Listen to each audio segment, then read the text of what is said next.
The reason you're not where you want to be has nothing to do with your circumstances and everything to do with your standards. You've been taught to blame external factors for internal failures. But the real problem is that you've accepted mediocrity as your normal. Your comfort zone isn't protecting you, it's imprisoning you. Every day you choose safety over growth. Someone else is choosing growth over safety, and they're building the life you only dream about. The harsh reality is that your current situation is the perfect reflection of your current standards. And until you're willing to be uncomfortable with where you are, you'll never be comfortable with where you could be. Your enemies aren't the people who doubt you. Your enemy is the voice in your head that agrees with them. You know what makes your critics lose sleep at night? It's not your arguments. It's not your complaints. It's not even your protests. What keeps them awake, staring at the ceiling, is the sound of your footsteps in the hallway of progress while they remain stuck in the same room they occupied last year. So listen to me carefully. There's a young man named Marcus who worked in the mailroom of a major advertising agency. Every day people walked past him like he was invisible. Executives would hand him packages without making eye contact. Colleagues would discuss their brilliant campaigns right in front of him as if he couldn't understand a word they were saying. But Marcus had a secret. While everyone saw a mailroom clerk, Marcus saw himself as a student in the greatest advertising university on earth. Every lunch break, while others complained about their bosses, Marcus sat in the conference room reading marketing books. Every evening, while others watched television, Marcus studied the campaigns that came through his hands. He memorized client names, studied pitch presentations that were thrown in the trash, and quietly observed every meeting he could access. For 18 months, nobody noticed. For 18 months, he was just the invisible mailroom guy. Then something extraordinary happened. The agency lost their biggest client. Panic filled the office. Emergency meetings were called. Senior executives scrambled to develop a strategy to win back a multi-million-dollar account. And in that moment of crisis, Marcus knocked on the creative director's door. He didn't ask for permission. He didn't apologize for interrupting. He simply said, "I have an idea that will get Wilson Industries back." The creative director almost laughed. Almost. But something in Marcus's eyes stopped him. The confidence wasn't arrogance. It was preparation meeting opportunity. Marcus presented a campaign strategy so brilliant, so perfectly tailored to the client's psychology that the entire room fell silent. 3 weeks later, not only did they win back Wilson Industries, but they secured the largest contract in the agency's history. Marcus went from mailroom to creative director in 60 days. But here's what most people miss about this story. Marcus didn't suddenly become brilliant in that conference room. He had been becoming brilliant for 18 months, while everyone thought he was just delivering mail. His transformation was invisible until it became undeniable. This is the power of silent transformation. This is how you kill them softly with your growth. See, the world is obsessed with instant everything. Instant coffee, instant messages, instant success. But real power is built in the quiet moments when nobody's watching. Real strength develops in the spaces between applause. Your greatest victories happen in private long before they become public.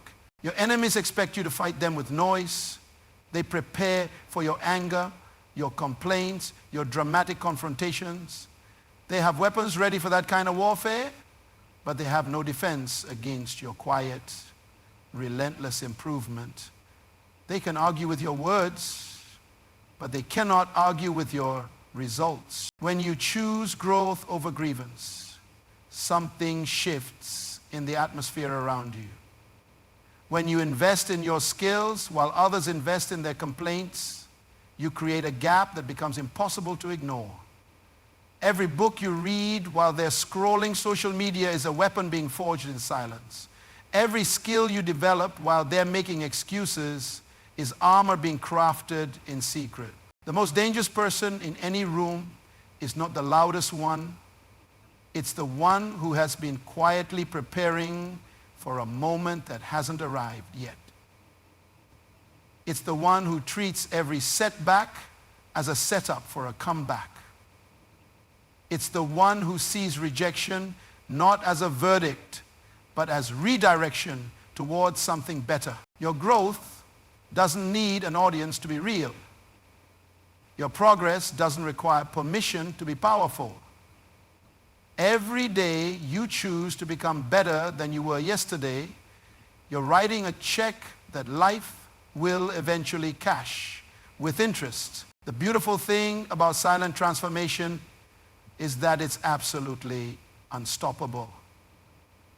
People can block your opportunities today, but they cannot stop your preparation for tomorrow. They can close doors in your face, but they cannot prevent you from building the skills that will make you the key to every door they're guarding. Marcus understood something that most people never learn. The mailroom wasn't his destination, it was his laboratory. Every day of invisible work was an investment in visible results. Every moment of being underestimated was an opportunity to over-deliver when the time was right. This is your moment to choose. You can spend your energy fighting the people who doubt you, or you can spend it becoming the person they never saw coming.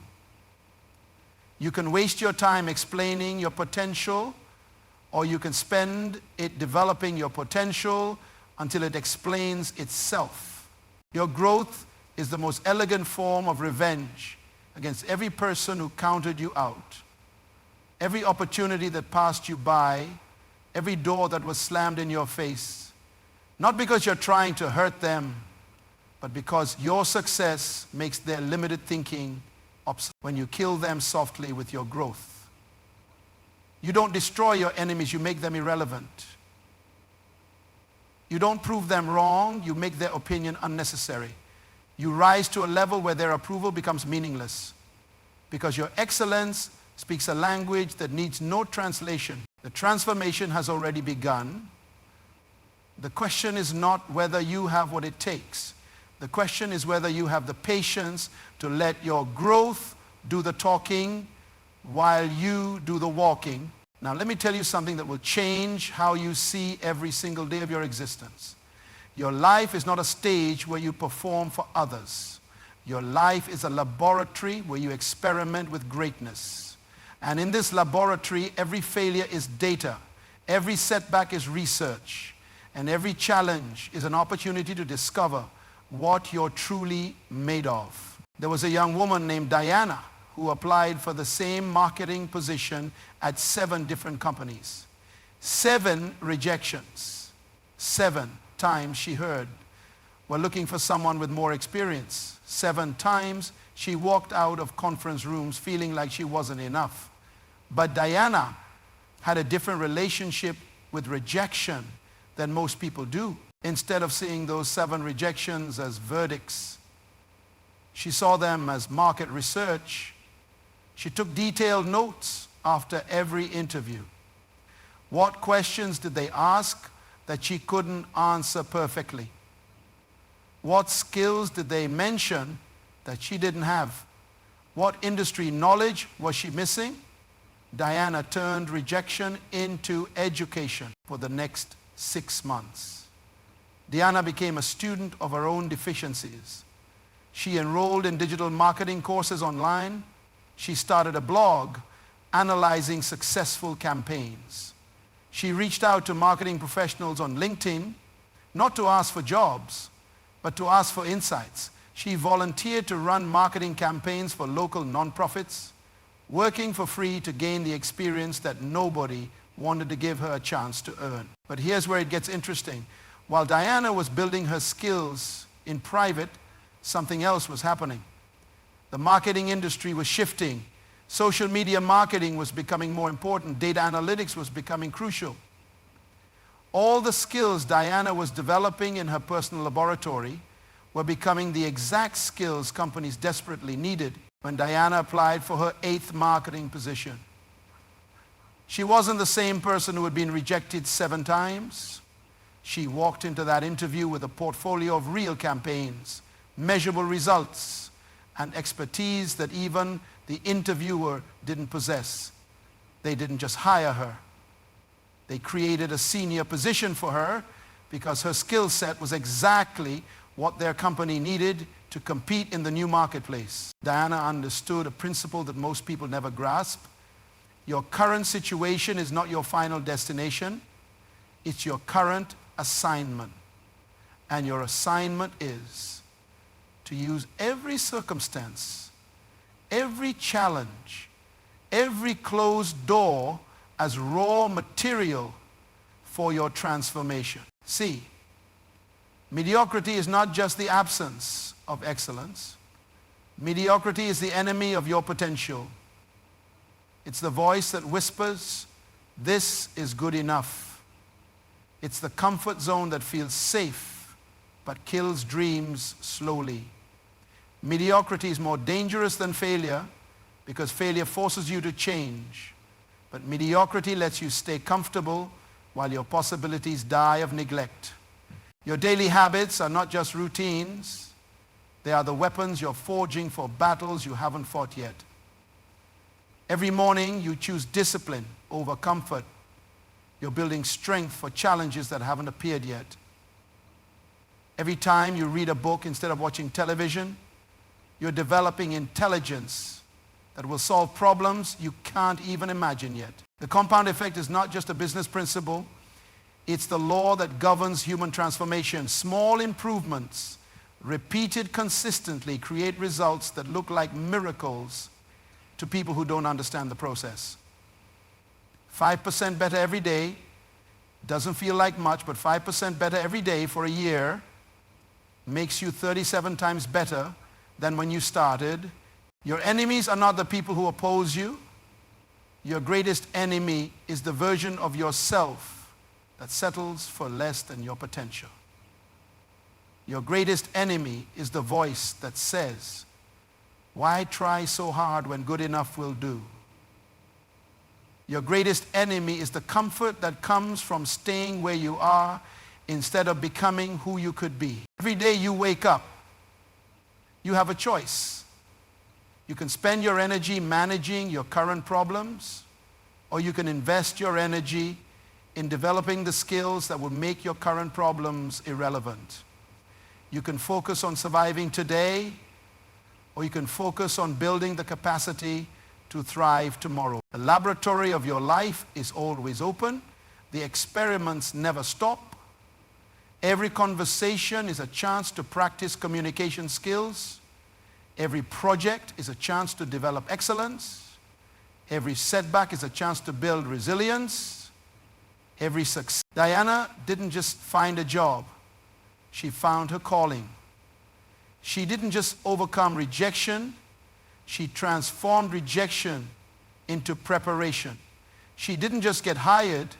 She became hireable at a level that made her previous rejections look like divine protection from opportunities that were too small for who she was becoming. This is what happens when you treat your life like a laboratory instead of a stage. You stop performing for approval and start preparing for opportunity. You stop trying to impress people with who you are and start becoming someone who impresses people with what you can do. But let me share something with you that separates the truly successful from those who burn out chasing every opportunity. There is a difference between being ready and being prepared. Being ready means you can respond to what's happening now. Being prepared means you can create what happens next. Listen to this story. There was a tech entrepreneur named Kevin who had the brilliant idea for a food delivery app 3 years before anyone had heard of DoorDash or Uber Eats. 3 years. He could have launched immediately. He had enough money, enough enthusiasm, enough basic knowledge to get started. But Kevin made a decision that looked foolish to everyone around him. He decided to wait. While his friends were launching startups and chasing quick success, Kevin spent 3 years doing something different. He worked at restaurants to understand their operations. He drove for pizza delivery companies to learn the logistics. He studied supply chain management. He learned coding, not just to build an app, but to understand technology at a level that would let him scale globally. People called him crazy. His family questioned his choices. Other entrepreneurs were raising millions while Kevin was washing dishes and delivering food. But Kevin understood something about timing that most people never learn. The right idea at the wrong time is still the wrong idea. When Kevin finally launched his food delivery platform, something extraordinary happened. While his competitors were struggling with operational problems, Kevin's system ran smoothly. While others were burning through investor money trying to figure out logistics, Kevin's platform was profitable from month 3.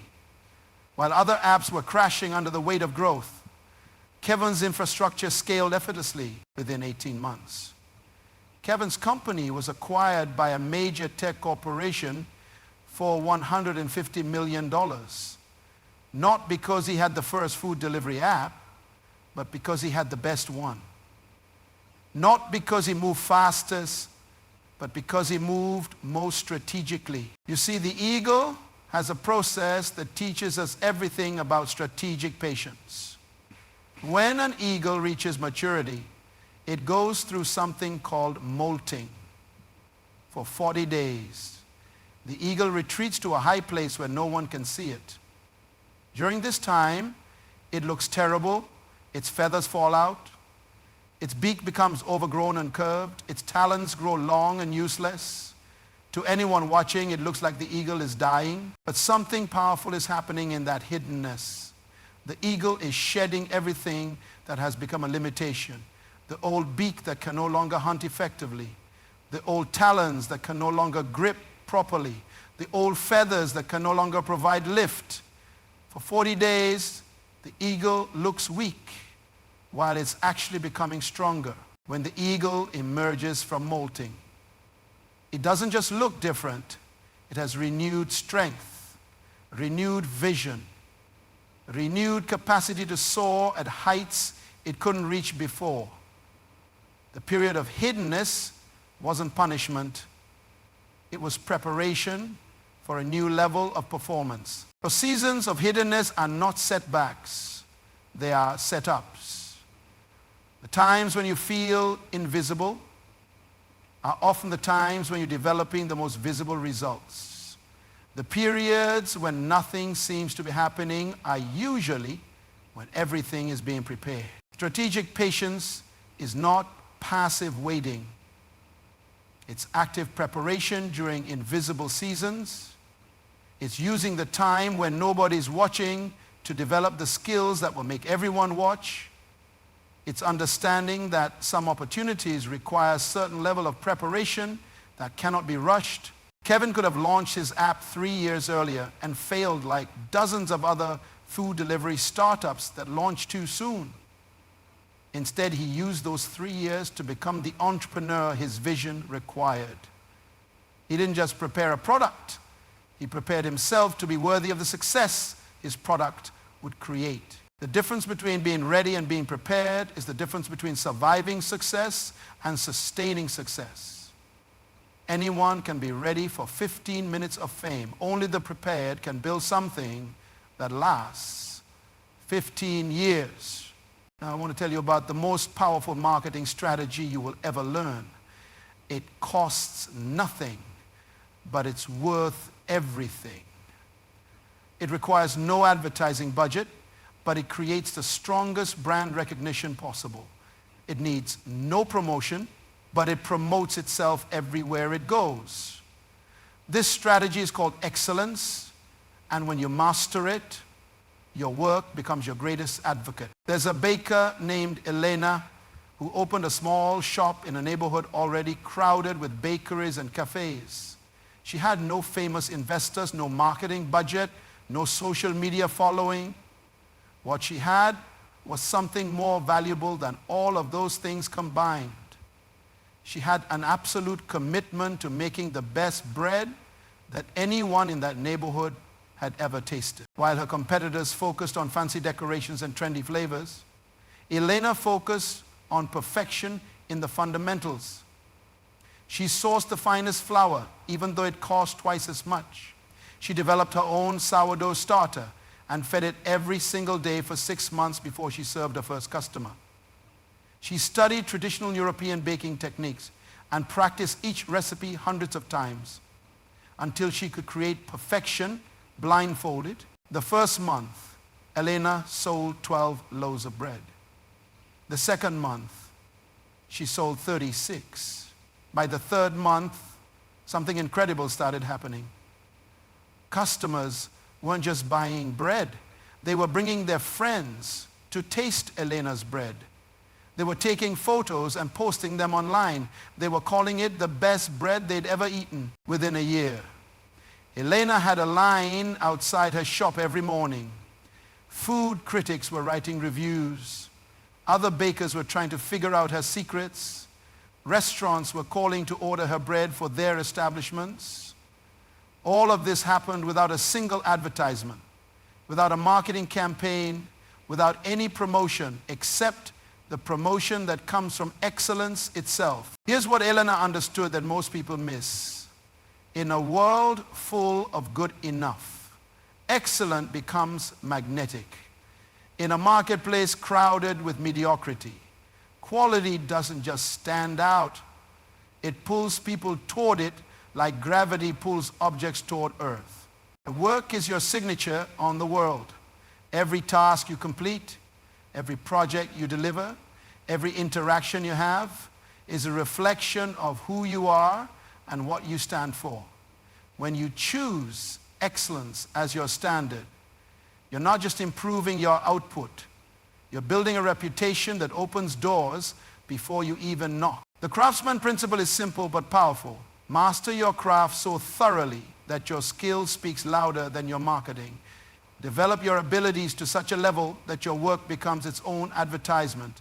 Create value so consistently that people seek you out instead of you having to chase them. Excellence is not about being perfect. Excellence is about being so committed to quality that people can depend on you to deliver your best effort every single time.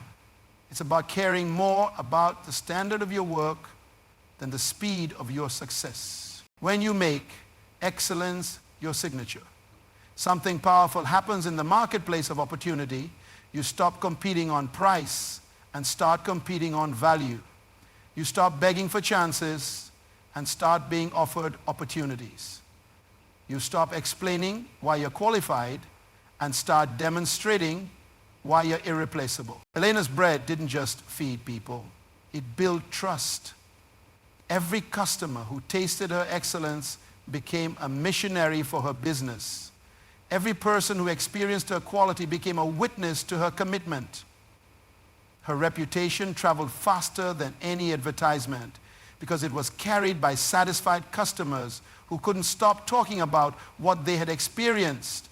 This is the magnetic effect of authentic excellence. It doesn't just attract customers, it attracts the right customers.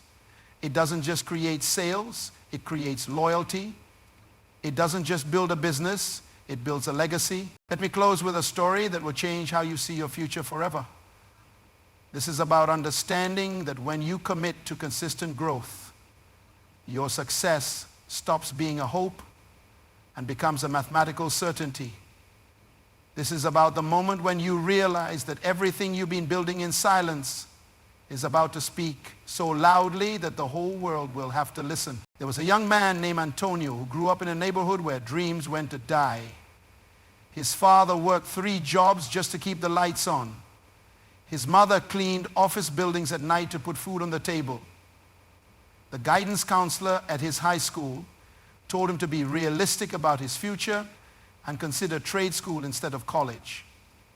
Everyone around Antonio had a very clear picture of what his life should look like, and none of those pictures included success. But Antonio had a secret that nobody knew about. Every night after his family went to sleep, he would sit at a small desk in his bedroom and study business books that he borrowed from the library. He read about entrepreneurs who had built empires from nothing. He studied companies that had changed the world. He learned about marketing, finance, leadership, and strategy while his friends were playing video games or hanging out on street corners. For 2 years, Antonio lived a double life. During the day, he was just another kid from the neighborhood with limited options. At night, he was a student of success, absorbing knowledge like a sponge absorbs water.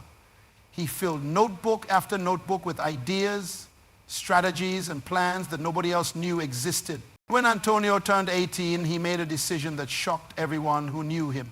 Instead of getting a job or going to college, he announced that he was starting a business, a landscaping business. People literally laughed. His neighbors said he was wasting his time. His relatives told him to get serious about his future. Even his parents worried that he was making a terrible mistake. But Antonio understood something about momentum that most people never learn. He knew that small, consistent actions repeated over time create results that look impossible to people who don't understand the process. He started with one lawnmower that he bought used for $300. He printed business cards on his mother's printer. He knocked on doors in his own neighborhood and offered to cut grass for less money than the established companies were charging. The first month, Antonio made $87. His critics felt vindicated. See, they said, we told you this wouldn't work. But Antonio wasn't measuring his success by his first month's income. He was measuring it by what he was learning and how he was improving with every single job. Antonio studied each lawn he cut. He learned which techniques worked best for different types of grass. He researched the most efficient equipment. He studied customer service and figured out how to make clients so happy that they would recommend him to their neighbors. He treated every yard like a masterpiece and every customer like family. By the third month, Antonio had 12 regular customers. By the sixth month, he had 37.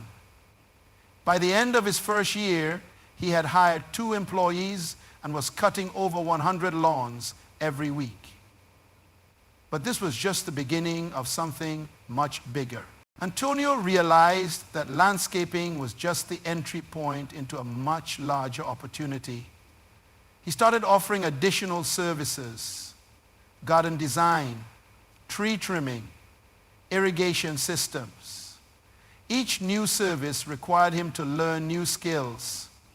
But Antonio had developed an appetite for learning that couldn't be satisfied. By year 2, Antonio's landscaping had become Antonio's property services.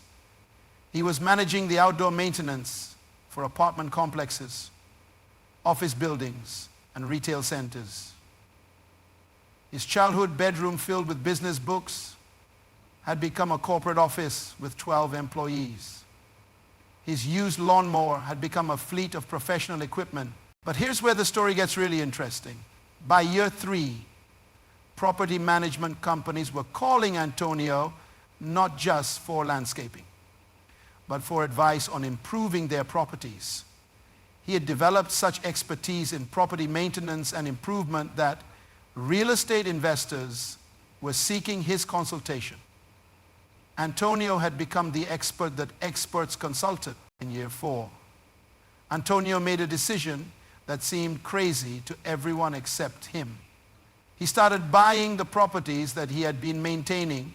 He used the relationships he had built, the knowledge he had gained, and the reputation he had earned to transition from service provider to property owner. The young man who had started cutting grass for $87 a month was now purchasing apartment buildings and commercial property. Today, 7 years after he bought that used lawnmower, Antonio owns a real estate portfolio worth over $12 million. He employs 43 people. He serves on the City Planning Commission. He speaks at entrepreneurship conferences. The guidance counselor who told him to be realistic now sends students to learn from his success story. But here's what makes Antonio's story so powerful. His success wasn't lucky. It wasn't a miracle. It was inevitable. From the moment he made the decision to study success instead of accepting limitation, from the moment he chose growth over comfort, from the moment he decided to become excellent at everything he touched, his success became a mathematical certainty. Every book Antonio read in that bedroom was a building block. Every skill he developed was a tool. Every relationship he built was a bridge.